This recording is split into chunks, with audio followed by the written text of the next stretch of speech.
researchers have discovered that venomous people might one day at some point become genuine. The title gets the reaction, aren't they currently venomous?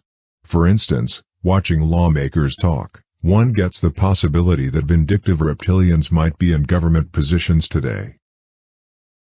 Right now, who wouldn't believe it? However, genuinely, it returns to our old past, when people and reptiles shared a typical precursor. Today, there are a great many venomous creatures, the two reptiles and a couple of vertebrates. For instance, vixens and a few moles are venomous. Dissimilar to numerous venomous snakes, warm-blooded animals have a toxin that is watery, weak, and abundant.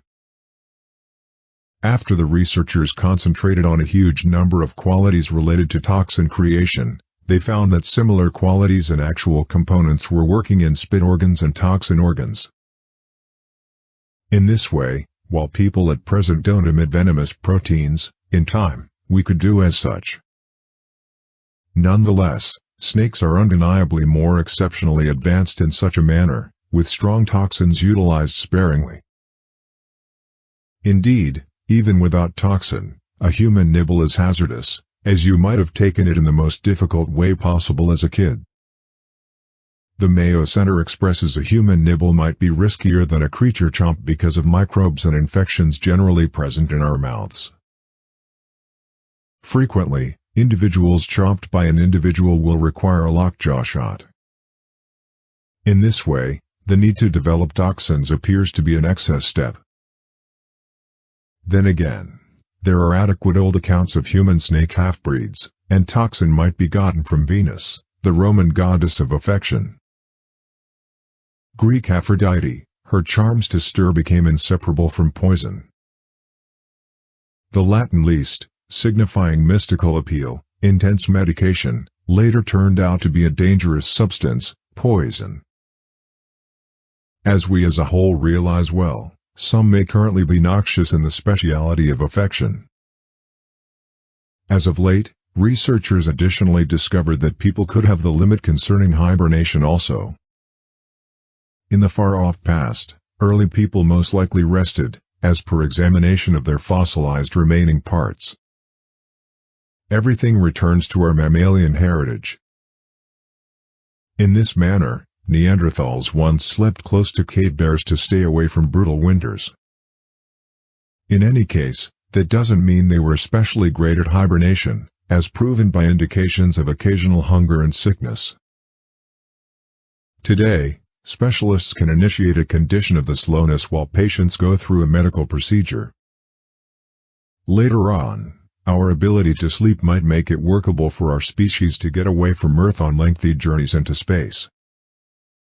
It's a subject of 1968 science fiction exemplary, 2001, A Space Odyssey, that is of late attracted consideration because of stone monuments showing up out of control. At the point when you consider how people are remotely connected with different species, it makes you can't help thinking about what different qualities we could advance. All things considered, we have numerous far-off family members. Returning further, we follow our parentage to animals prowling in the seas. Certain individuals owe their spines to these animals, while others are as yet chipping away at them. You simply know that gutless people are bound to become venomous. A long period back, animals that seemed to be the Roomba of the oceans moved about on the ocean bottoms. Heavily clad base-dwelling fish called osteostracans, signifying hard safeguards, swallowed mud without any jaws quite a while back. Inside, they had a crude hard interior endoskeleton.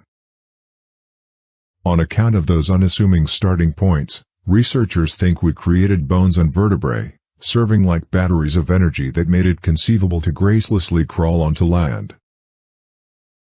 Moving about in shallow waters where sea waves crashed, bones conceivably assisted them with enduring the surf. As an additional advantage, the subsequent energy holds permitted them to investigate and in the long run move to land. From that point, advancement prompted creatures of land and water, reptiles, birds, and venomous vertebrates.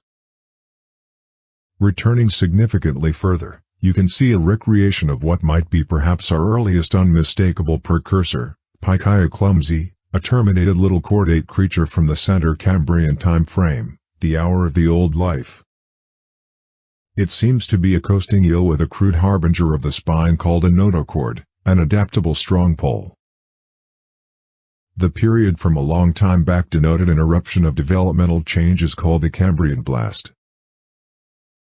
It's every one of the pieces lowering yet additionally a basic example of how all species are particularly interconnected and subordinate completely to one another.